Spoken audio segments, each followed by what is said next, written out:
Lovely. Thank you. Thanks. Appreciate that. So, guys, consistent with what we went through a couple of weeks ago, I think, Nick, my question first up a couple of weeks ago was obviously just a brief intro into the fund, but a particular focus on obviously what you did right recently, which was fantastic through that period, and then how you got the portfolio positioned going forward, and when you might look to use those sort of defensive mechanisms again in the future. Yeah, okay. So thanks very much, and thanks very much for dialing in. Look, I'm pretty sure I've met you before, Katerina, but I'm not sure if I met yourself, David. But if we have, I'll just give you a quick reminder as to who we are and what we do. And if anything technical starts going wrong, just wave at me. Don't wave at me if it's all going fine. See, the fact you laughed means it's going fine. So we're a global investment manager based here in Melbourne, Australia. Our goal is to be Australia's global growth investor. So we set the business up really because we looked at Australia and realised that there was lots of global value managers like Platinum or Antipodes or even to a certain extent Magellan, who were all using this absolute return mantra. Some of them well, some of them badly, but ultimately they're all value guys. And we wanted to be the opposite of that. We wanted to be the growth guys. So we wanted to be the glass half full, prepared to take on valuations sometimes on certain stocks that we think will be these very few winners. And I'll explain why in a certain sense. But we want to be your growth manager. We established business in 2016 and we set up the flagship product, which is an absolute return growth fund. So it's not a long only product, it's absolute return. So it has these downside protection tools that Anthony referred to. And the best way to think about it would be the opposite of Platinum. So if Platinum was absolute return value, we would be absolute return growth. That's what we did when we set it up. Started the business 2016. Goal of the fund is to give you more than 10% per annum. Through the cycle. So the cycle's 3 to 5 years, usually involves the bull and a bear market. We're nearly 4 years old now, and we think we've been through roughly a bull and a bear market, and we've done 15% per annum. So it's roughly doing what it said on the tin. We have $1.8 billion under management today, which has grown very quickly. And the main reason it's grown, there's 3 reasons why it grew quickly, but I'll explain them very quickly. First is that we had a good track record of doing this from our previous firm. So that 14% per annum is very similar to the 15, or actually nearly 16% per annum we did at K2 for 10 years using the same process. So it's very similar to that. So we had that track record. That allowed us to get ratings from people like Zenith and Lonsec very quickly. And also we brought on people like Grand Samuel, which is where Zane comes from, to distribute the product. So that allowed the product to grow very quickly, not just in Australia, but we've also launched the fund in Canada. But the last reason why it's done very well, I think, is because we just don't have that many competitors. Everybody, there are great growth managers in the world. There's just no one doing it in an absolute return framework. And that just appealed to a lot of people. A lot of people would go home and watch. I describe it like this: people would go home and watch Netflix all night, but none of their fund managers would be prepared to buy it. And we were always prepared to buy it.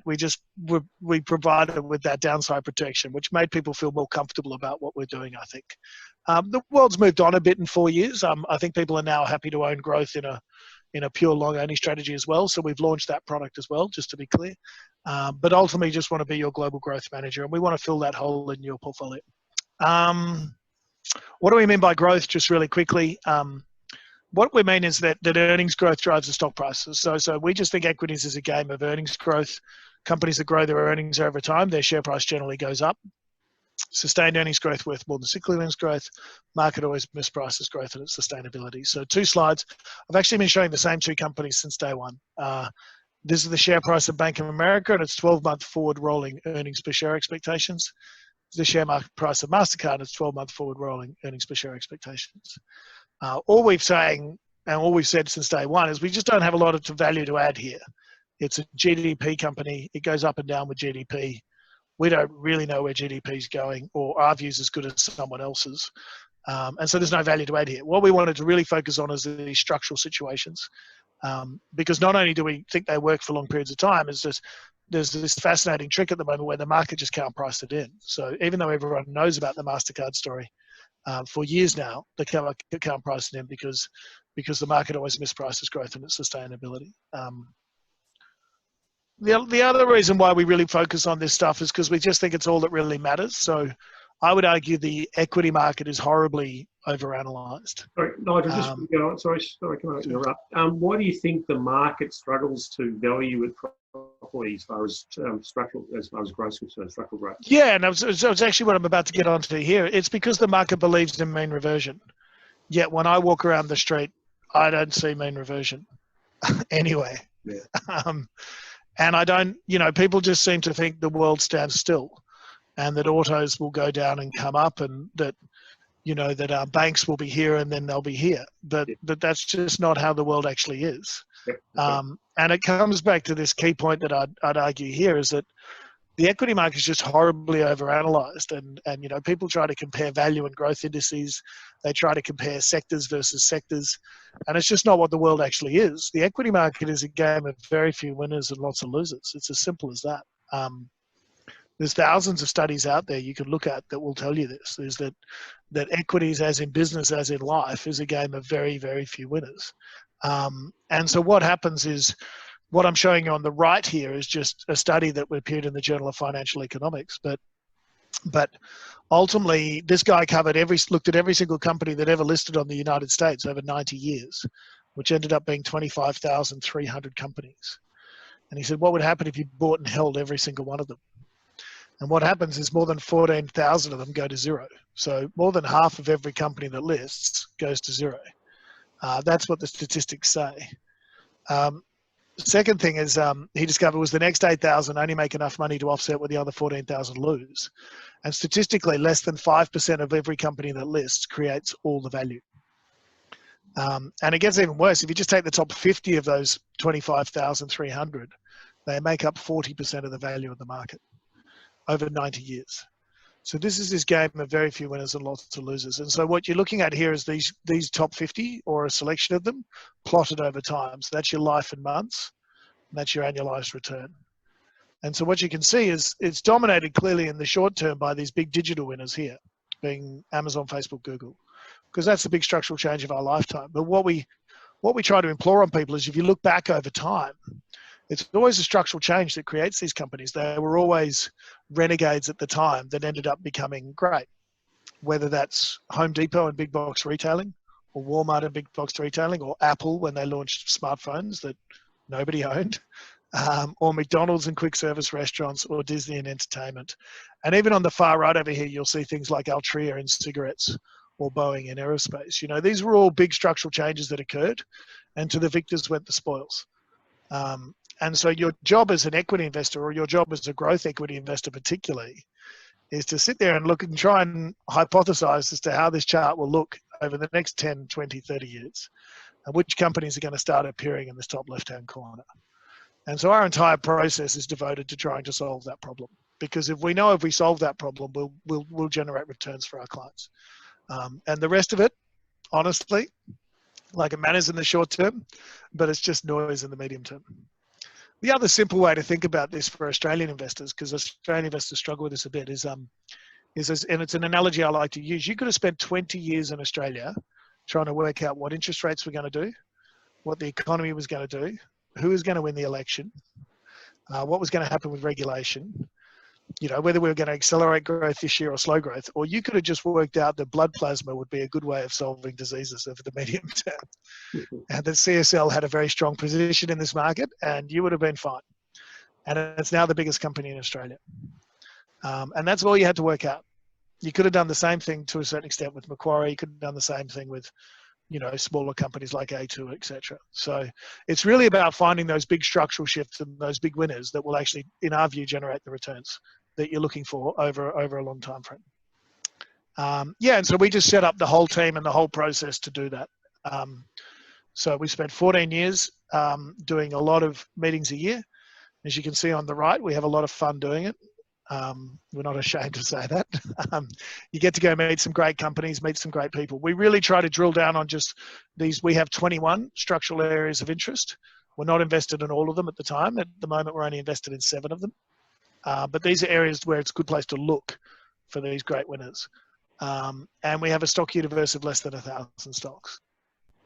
And so I haven't got the slides here, but ultimately our process involves doing standard qualitative scores on what could be a great company within these areas, and then doing a bottom-up process as to what we think they could be worth over the medium term.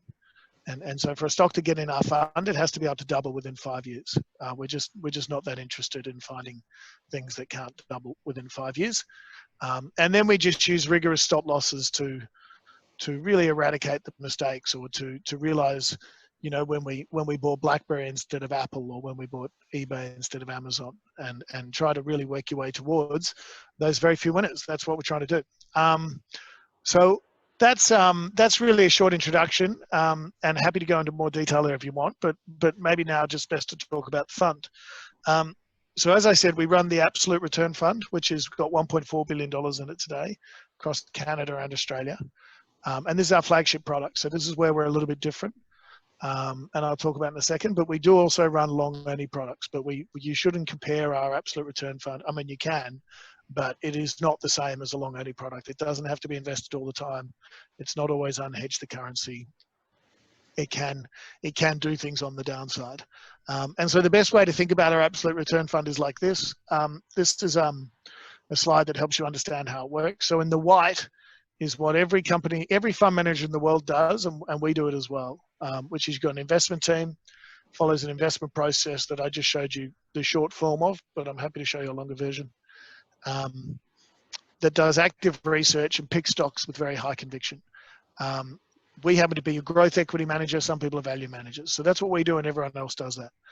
But we also have this stuff in yellow, which is our tools around capital preservation. And first and foremost, that's as simple as being able to hold more cash. A lot of funds have to be 95% invested all the time. We don't. We can have up to 100% in cash. Sometimes it just doesn't make sense to be 95% invested. Secondly, you do is have put options. So you can buy put options on the market. I'll talk about those in a second. Second thing is you have the ability to use stop losses. You can stop yourself out of a certain stock and not be forced to buy something else. You can short sell. You can hedge currencies. But most importantly, it revolves around this thing called the capital preservation mindset. And you'll see this in our PDS. You'll see this in all our documents. The real trick to this is not, you know, obviously using these tools is very helpful, but the real trick is to have the mindset as to when to use them. And so the point is we're not trying to beat an index here. We're trying to make you that 10% per annum through the cycle. And the best way to do that is not to lose your 25% in any 1 year. If you do that, you're never going to get there. So you have to think about the downside first before you think about the upside. And it's that mindset that allowed us to do what I'm about to talk about now, which is in March. So just think about what we just went through. So in February, the virus was around. Everyone knew it was around, been around for about 6 weeks. And put your hand up if you're like me and you decided it wouldn't be a big deal. Okay, I didn't think it was going to be a big deal. You know, so I didn't want to sell the whole. We didn't want to sell the whole portfolio to deal with the virus. But what we did do is decide to spend 35 basis points of our performance buying put option protections.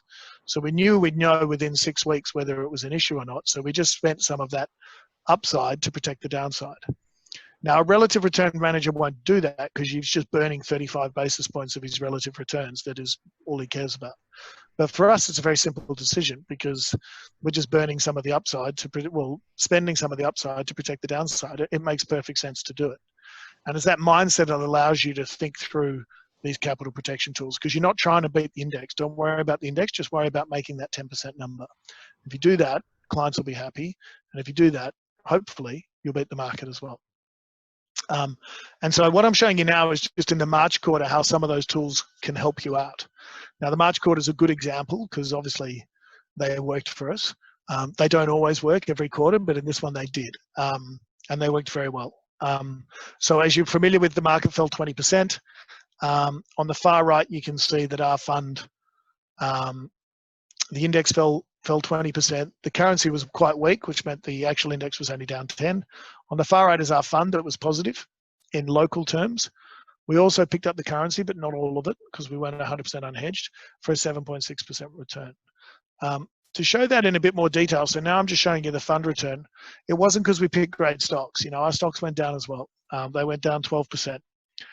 They didn't go down as much as the market for two reasons. One, we exercised those stop losses. So the companies we did own that had problems, like Airbus or carrying, we cut them very quickly because they hit what we call our stop loss levels, where we're not forced to sell them, but we have a reaction function where we decide, has anything changed? And in Airbus's case, we decided it had. We could sell it, and we didn't have to hold it because we could just hold more cash, which is what we did. Didn't have to replace it with something else. Second thing that helped is obviously our short equity. So we had some shorts on, I'll show you in a second, that added 6%. Hedging return is the things we do to hedge the long portfolio. So we didn't sell our most portfolio. We didn't sell much of our portfolio at all. We just hedged it with put options and futures and the FX return I talked about already. Showing you that in a bit more detail again. And so this is data that appears in our quarterly report. You can see it in all our quarters since inception. These are your top 5 winners for the quarter, i.e. not very many. Your top 5 losers, quite a few, but was offset by the gains on these shorts. And so most of these shorts, the top 4 of these shorts we had on before the crisis hit. So these are all companies we didn't like, and we chose to short them, and we actually increased the shorts into the downturn as they started to work out. And down the bottom here, you'll see the hedging return. So these are the put options that we owned in February. That 35 basis points turned into 230, which we then reinvested in March and turned into another 300 or 400. So ultimately 6% protection, which allowed us to generate that positive return. The last trick obviously was to then get reinvested. And so this is how it looks in real time. This is the net exposure of the fund since inception. So unlike a normal fund that's just 100% long, we're running sort of 75, 80% long. We're running shorts down the bottom, which add up to 100%, but we're not using 100% in the traditional way. The exposure drops dramatically here, and that's those put options exploding in value to create synthetic short positions. We're not selling the whole portfolio. The whole portfolio, in fact, the top 10, only one of the top 10 was sold through this period, which was Airbus. The top 9 stayed the same. So the whole portfolio stayed the same. The exposure goes down. It goes back up again because we just closed the hedges. So we closed the shorts because we made a lot of money on them, and we closed the hedges because we made a lot of money on them. And we did choose to re-hedge between February and March, but we didn't choose to re-hedge between March and April. And so we let the exposure go back up again, and that was probably the hardest call we had to make, but that also proved to be the right decision. And we clearly didn't do it at the bottom of the market. We did it over a 3-week period that straddled the bottom of the market. Yeah, and so I might stop. The rest of this presentation is just about where we're going to from here, but I'll just stop and check if there's any questions about the product itself and how the product works and etc. Couple of questions. The slide you've got up there now, the net and gross.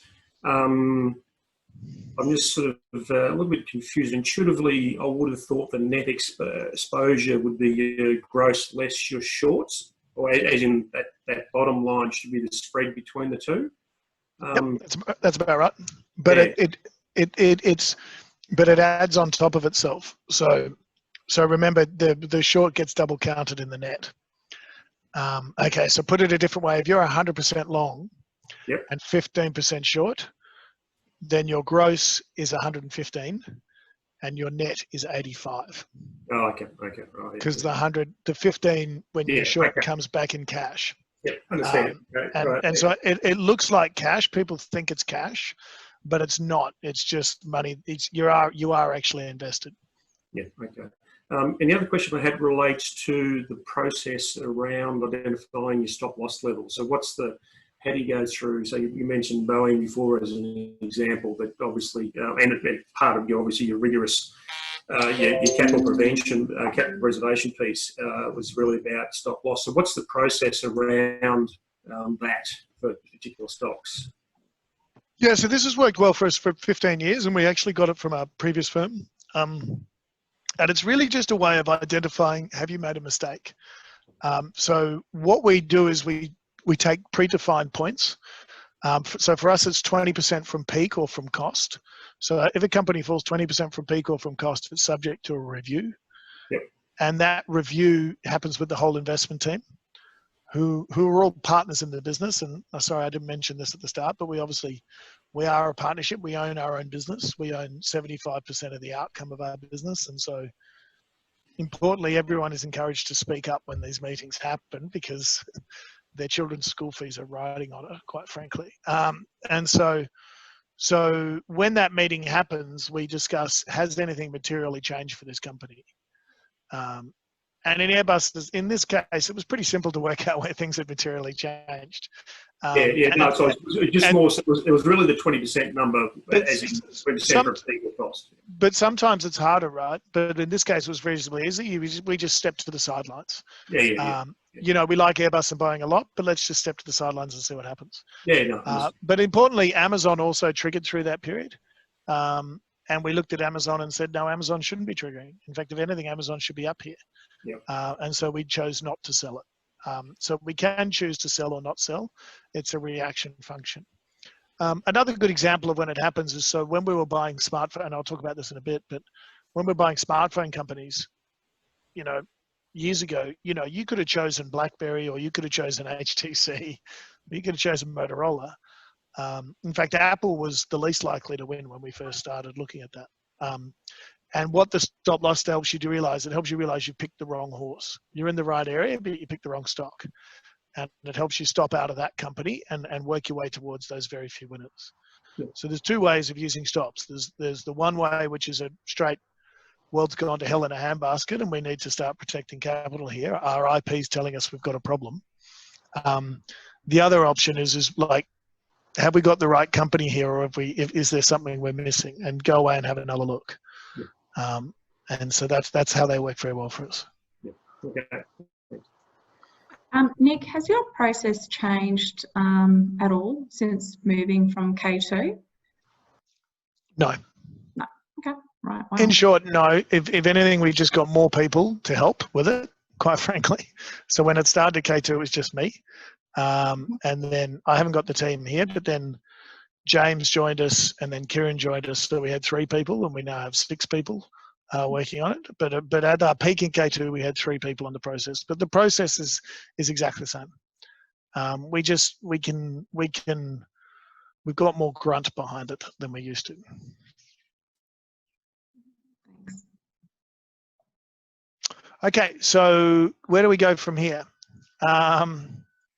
So look, in the next couple of slides, I'll just talk about our market view very briefly. But, you know, let's be clear, our market view relies on not being a second wave of the COVID crisis. So should the COVID crisis come along back again, we will do exactly what we just had to do previously again. Probably won't work as well, but it'll still work. Second, and aside from that, so a little bit about the market and then more about where do you want, and what I'm really trying to do here is, and you're going to see more of this from us, but I think it's time to move the conversation on to the next 3 to 5 years as to what are the big long-term beneficiaries here, because that's where you're going to get your alpha from, and your beta we can protect against the beta stuff quite simply, easily. We've got the tools to do that. It's where we're going to get our alpha from in the long run. So look, so just on the market really quickly, people are really confused as to why the market's back up here, and I understand why they are. But it's important to remember that the COVID crisis is just different from every other recession you've been through because it's no one's fault. It's an act of God, supposedly. And so the reality is like no one deserves to go broke because of COVID. So the government is effectively just throwing money at JobKeeper, throwing money at businesses to try and get them across this bridge to the other side. And I think they will be successful at that all around the world. Every business will get to the other side of the valley. Whether they survive on the other side of the bridge, I don't know, because I think there's a really nasty recession waiting for us on the other side. But it will be just that, a regular recession. This depression type argument it's not really plausible because the money's, yes, we stopped and it's gone down. It'll come back up again. And then in the next few years, we'll work out whether we're going to get back to normal or back to an economy that can grow again. I'd be surprised. I suspect this lower for longer period that we've had from 2008 just got worse. But I don't think we're going to go off into this massive economic malaise. The reason why is A, because stimulus is coming, and B, because the Fed's coming in a big way. This is just a slide of the corporate bond index in the US. You know, they're printing money and buying bonds, and they're now printing money and buying corporate credit. So they're manipulating the capital structure of many companies. So big companies who have access to credit can borrow money at the best terms ever. The corporate bond market just had its 2 all-time record months in April and May. And so people, unlike a normal recession where access to credit is hard, access to credit is plentiful. And again, that's staving off some of these solvency concerns. And again, that's the right thing to do, by the way. It is the right thing to do because none of these companies deserve to go insolvent because of this.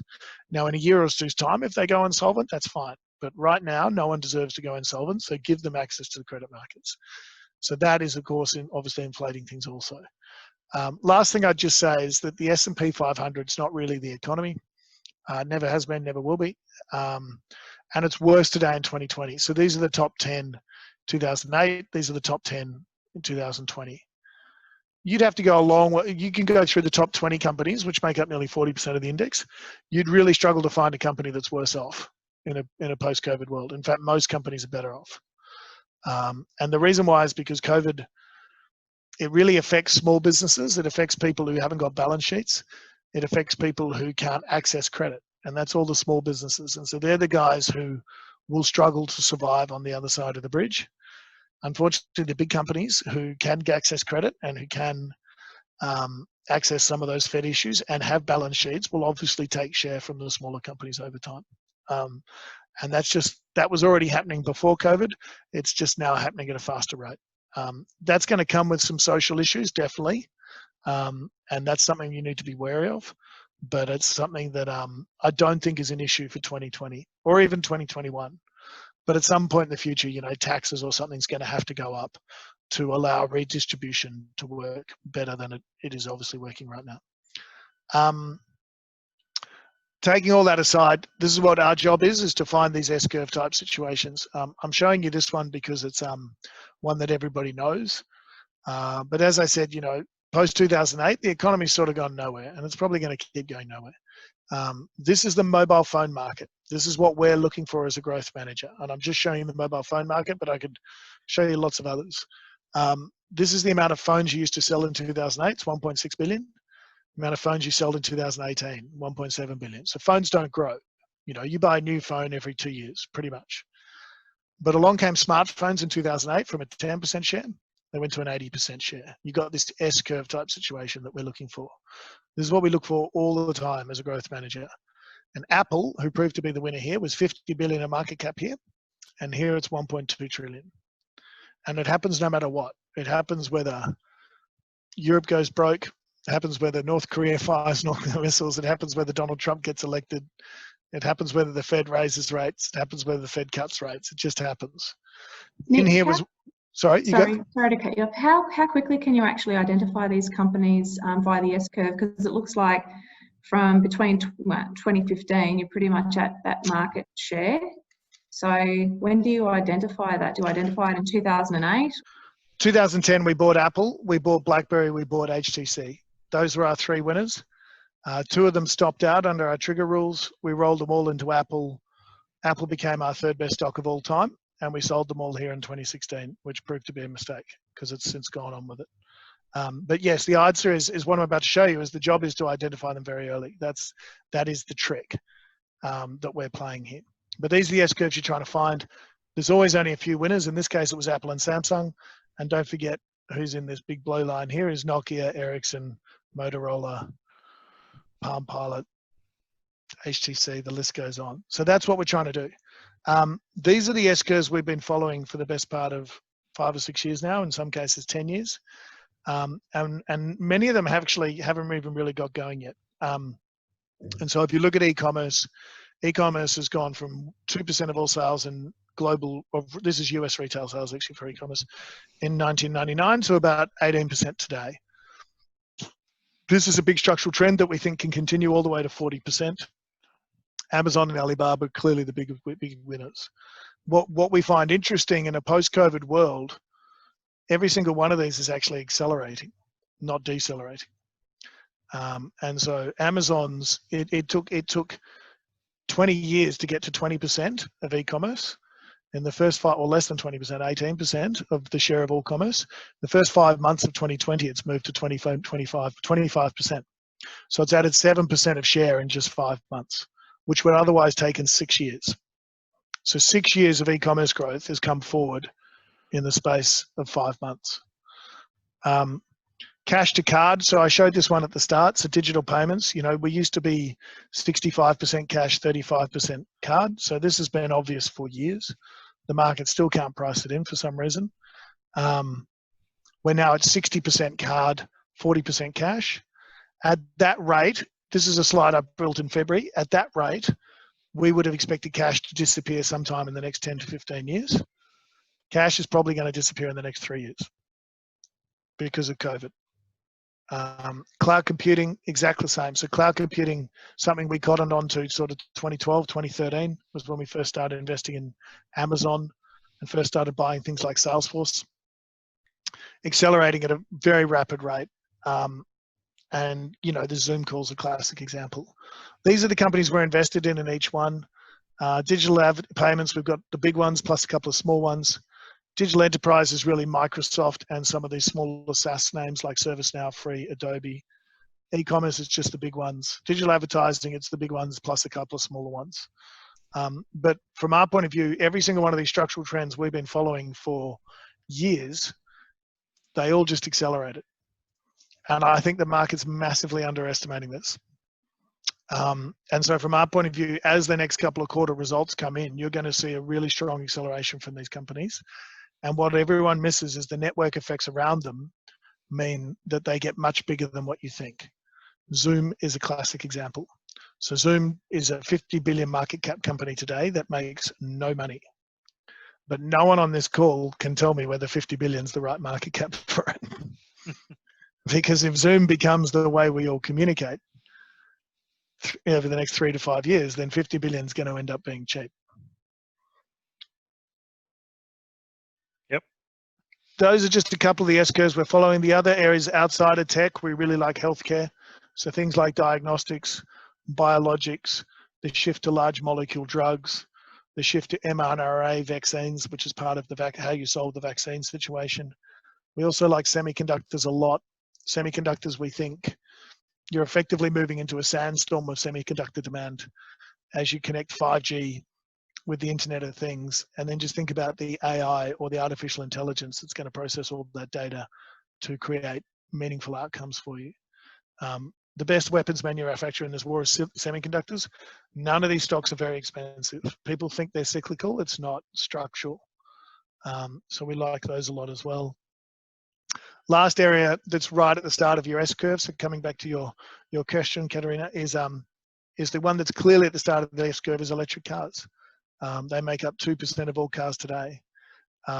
It's clearly going to 30%. Everyone knows of one winner being Tesla. There are other winners you can look at.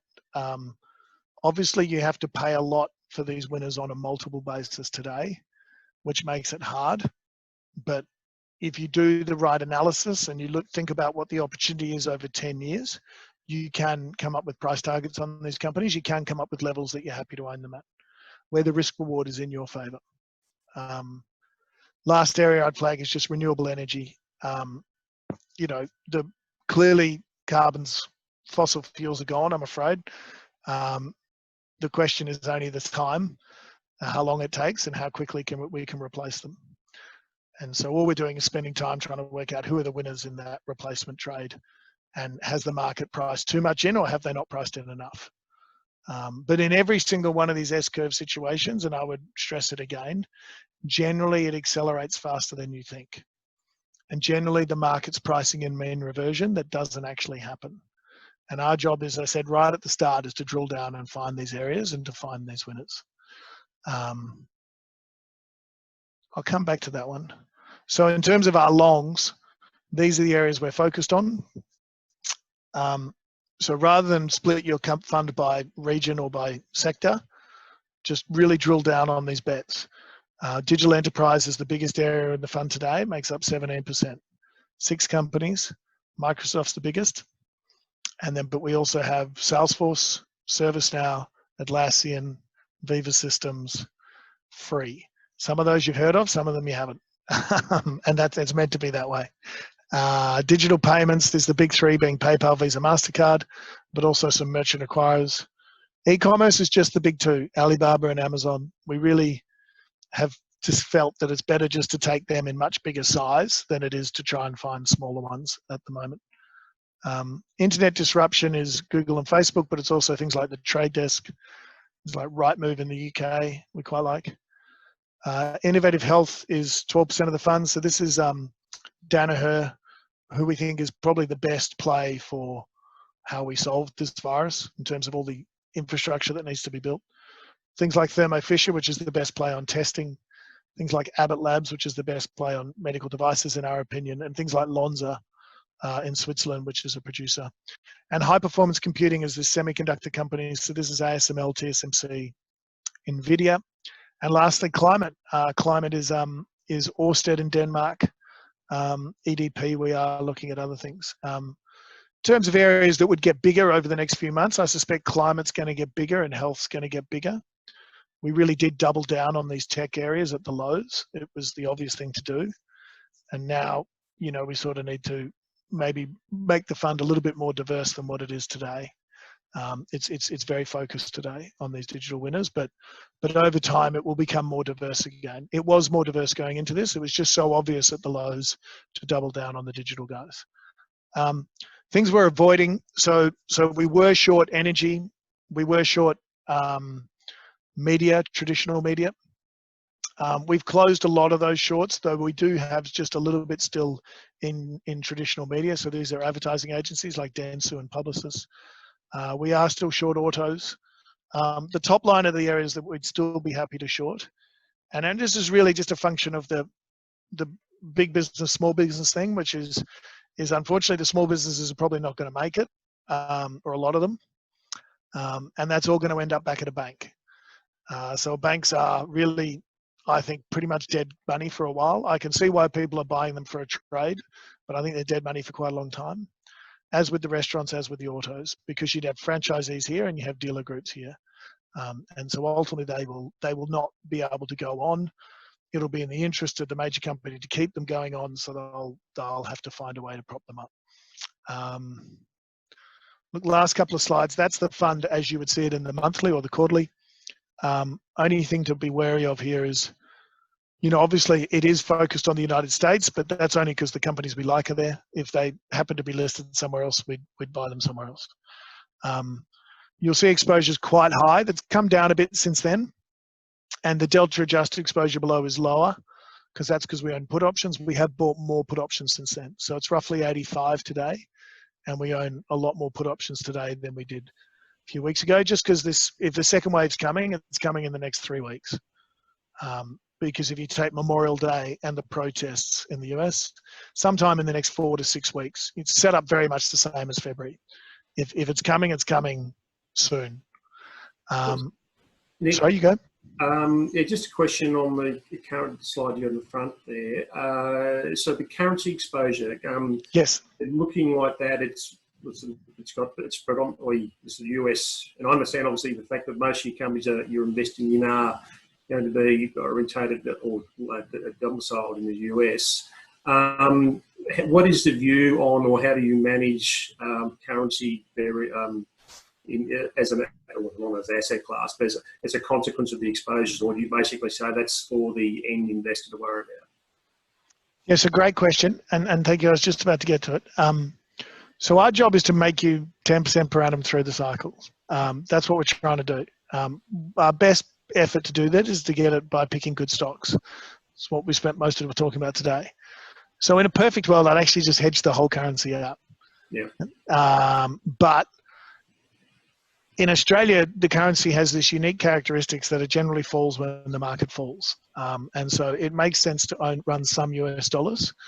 And so we run usually between 60-40 one way or the other, but on average 50-50 Aussie dollar, US dollars. And we expect that over the very long run, it will add no value whatsoever. It should just simply lower the risk or lower the volatility of the fund. That's what we expect. Now we do tilt. So when the currency hit 55 cents, yes, we tilted to hedging closer to 60%. And this week we started tilting back to 50%, 50-50 again. So we do tilts, but they're very small. We're not trying to make any money out of this. We're just trying to smooth the ride for our clients. Makes perfect sense as an ex-currency person. Yeah. It's a good risk diversifier for international equities. So. Correct. And so in the perfect world, we don't nothing, but it is a risk diversifier. But to run it completely unhedged from an absolute return perspective is just, you could lose a lot of money, quite frankly. So 50-50 is the number we came up with. If you know someone who knows where the currency's going, could you please send them to me, because I'd be really interested in employing them. But otherwise, this is what we came up with. Top 5 on the right haven't really changed much. If anything, they got a bit big cap lately, but that's okay. It's a big cap market. But at some point, you'll start seeing some smaller companies come into the top 5. They are in the fund. They're just not as big today. Look, this is our key performance slide. We encourage people to look at this and to look at this number here, because this is the number we focus on, that percentage return per annum. If we can keep that above 10 through the cycle, then generally our clients are happy.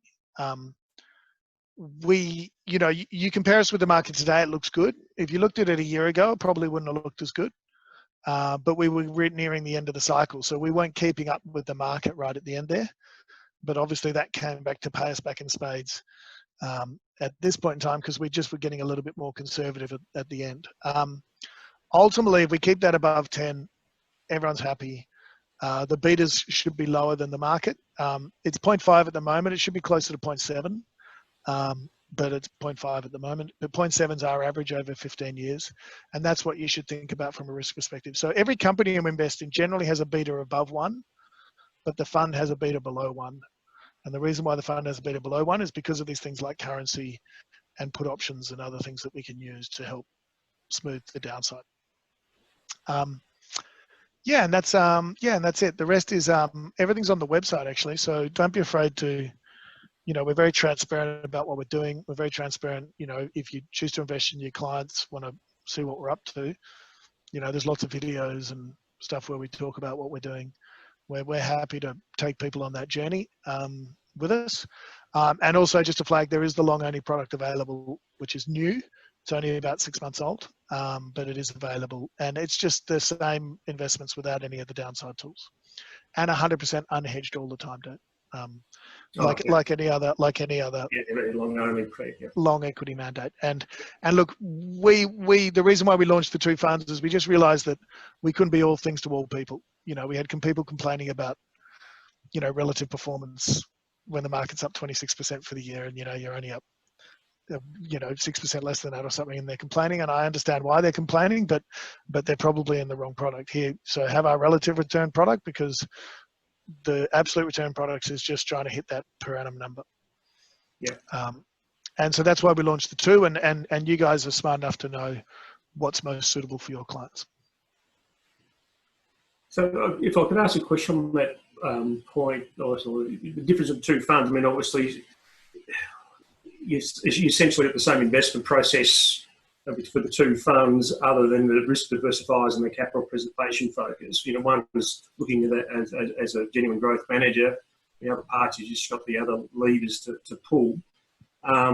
So it would argue that is identifying the growth stocks your core competency, Nick? Is that what you say the firm is? Your core competency is to identify, or is it really you've launched the concentrated fund, if you like, to give people access to the IP without having to worry about complaining about, well, these risk diversifiers are actually detracting value from my relative performance? Because I'm ex-Jana, so I know people get focused. Yeah, no, I get it. I just think it's accepting that different clients want different things. Yeah. So as I said right at the start, I mean, in long equities growth, if you're ex-Jana, you would know there's some wonderful competitors. Bally Gifford or T. Rowe Price or MFS. I mean, they're good competitors. I'm not saying they're not good at what they do. They are. In absolute return growth equities, there are no competitors. Yeah. Like no one. And that's our pedigree. That's what we did at K2 for 10 years. So So without doubt, I think we're great stock pickers, and that's where we make all our money. Like, we do make all our money picking great growth stocks. But what we offer that other people don't is we also have the ability to protect the downside. And I'd argue that if any of those competitors tried to launch an absolute return growth product, they wouldn't be able to do it very well, because we have 15 years of experience in doing it. And so that's 15 years of working out which tool works best in which environment at which time, and that's been worked out over a very long period of time. But we are both funds pick great stocks, I think, and our stock picking on growth equities is as good as some of those great competitors, I think. But we haven't proven ourselves in long only, whereas we have proven ourselves in absolute return. So it just as long, we're just being upfront about that. And then we also accept that some of our clients may like what we do and want to choose a long only version because they can construct portfolios accordingly, or they want to construct fully and they want to do their own asset allocation. I'm fine with that. It doesn't bother me. It doesn't bother us. From an attribution point of perspective, what I'd be interested in to see, and you've probably got the data somewhere, is you spoke about the beta of the fund, which is obviously running at sort of 70%, versus the beta of the underlying stocks, which is would be obviously running over 1. So you essentially, a growth index is a high beta exposure versus your fund, which is or your absolute fund is not necessarily a high beta product. But just getting, I'm interested in the relativities between the growth index beta, or the stocks in your portfolio beta of those stocks, and the beta of the fund over time. Is that possible to get? Yeah, it's sort of. I mean, the thing I could give you is so we do have the long portfolio going back over the 4 years we've been running. Yep. So we know what the beta of that was, and it averages roughly 1.2, 1.25 over that time frame. That's what the long only product beta is. The beta of the fund at 0.7, remember there's a few moving parts there. So that currency at 50/50 does make quite a big difference to comparing the two. The other thing is, so to give you an example, and I haven't got the slide here, but I'll try and pull it up actually while we're talking. Okay, I'm going off to a very dangerous place here, but I'm going to try and open something while we're talking. But if I was to show you,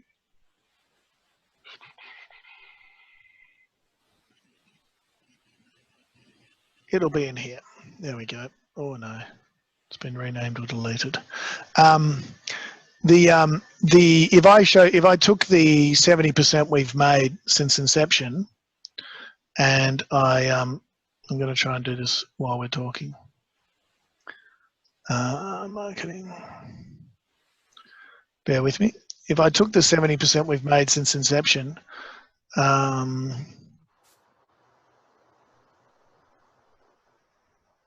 then you would find that 6%'s come from short equities and a little bit more has come from hedging.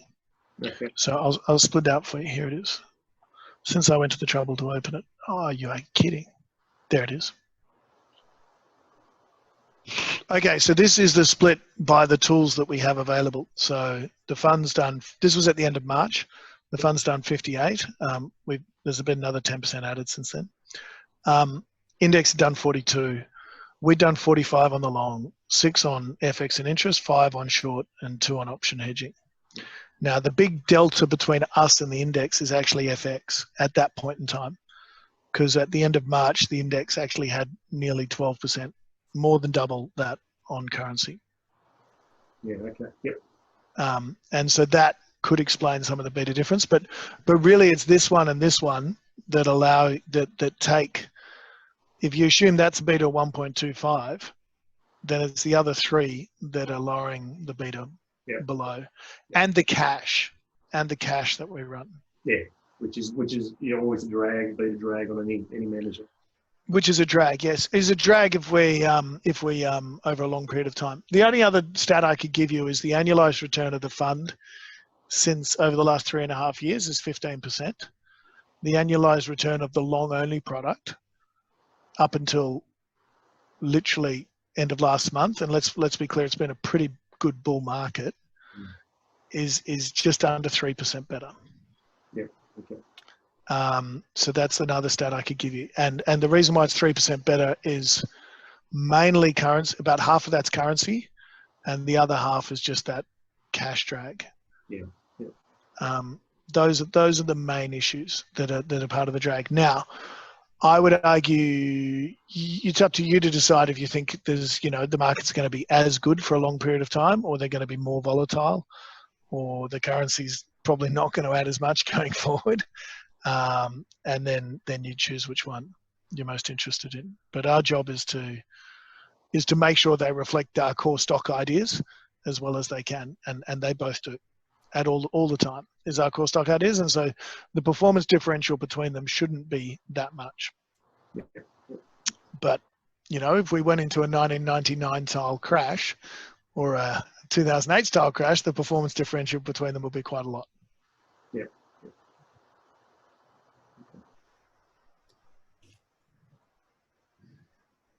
The other question I have, you've got, I think you said you had a team of 6.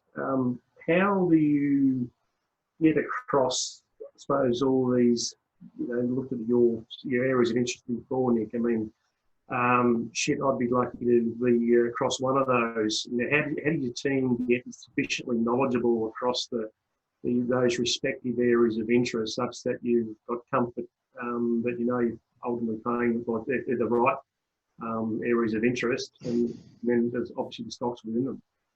Yeah, okay. So the areas of interest, I'm showing you this slide. I hope you can see it. I think you can. So simply, we worked out a long time ago, there's about 30,000 companies in the world with a market cap about $100 million. Got no hope of covering them all. There's a whole bunch that profess to grow, that are basically growing because of GDP, BHP being a classic example, or Combank being a classic example. We have a secular growing universe, which are made up of these areas of interest. I'm showing you 5. There's actually 21. And that's got 960 stocks in it today. But at any one time, we're normally only working hard on 6 or 7 of these. And so right now we're working really hard on the 4 of the 5 on that page. But the emerging consumer stuff, which is all our aerospace, all our luxury goods, all of our stuff that was super exciting in a pre-COVID world, is just been parked. Yeah. And so over 15 years, I mean, it's been a long time, right, working with those 1,000 companies. And so, yes, some leave and come in every quarter, normally a handful that we'll kick out and add. But over time, you get to know them really well. I'm pretty sure I can tell you pretty much everything. I can sound competent on all 900 of them. And then it's a case of getting down to the answer. So which are the ones we want to actually hold? And so that's just a process of getting the guys to work on the areas we want. So to give you an example, today we have our investment call, and Jeremy is working. He's basically spent the last 3 weeks, Jeremy and I have spent the last 3 weeks on this one here, because we want to add one more stock to the 4 we have. Or we want to get bigger in one of the stocks we have. And so that's been a 2-week discussion that we're nearly at the end of. And James and Jeremy Kieran and James are working on here, where we have 2 stocks and we have a third we want to add. We've got it down to about 15. We're trying to get it down to 3. Okay. So and then just hard work. Pretty much, yeah. Crunching numbers. Yeah. We're in the process of hiring another graduate right now. So the graduates are super helpful for that stuff. Yeah. So it's mainly just crunching numbers. Yeah. And then setting up calls to call them. But actually, this environment's quite good. We're getting in touch with everybody we want to get in touch with at the moment. So set up calls, speak to analysts, and close it out. But it's also important to remember that a good chunk of this portfolio we're perfectly happy with. And we just done, Amazon, we check in every quarter, but we're not we're probably not changing our view. Yeah. So you're only really working on 5 or 6 companies at any one time. And, we're trying to, as I said, we're trying to extend the conversation to a 3 to 5 year discussion here as to how the world's going to change, who's going to accelerate, who do we want to be in. But really, if it's a game of very few winners and lots of losers, most of your time spent making sure you've got those few winners, and most of your time spent making sure one of them hasn't become a loser and you just haven't realized it. And then when you're adding things in, you're adding them in because they're going to make things better. So you're working on things, but you've got time. Yep. You don't have to grab them straight away. We're not trading these things. Yep. The hedging we're trading, but we're not trading these things that much. Okay, thanks.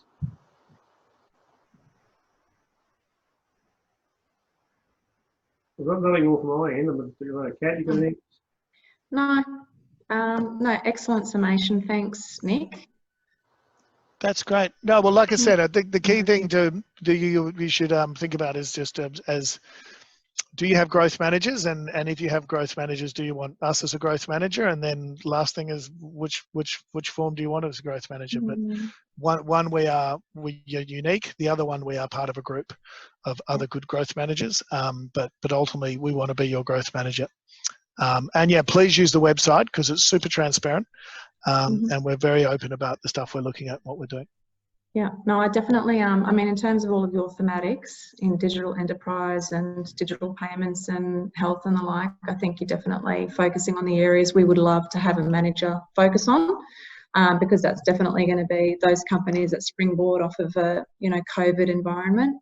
And also, like you said, I mean, the acceleration of the use of technology has just been fast forwarded so quickly that, these businesses are just going to get bigger, I think. So it's good to actually see a manager and focusing on those areas. Anthony was really impressed when he caught up with you last, so it's just good to hear the message straight from you.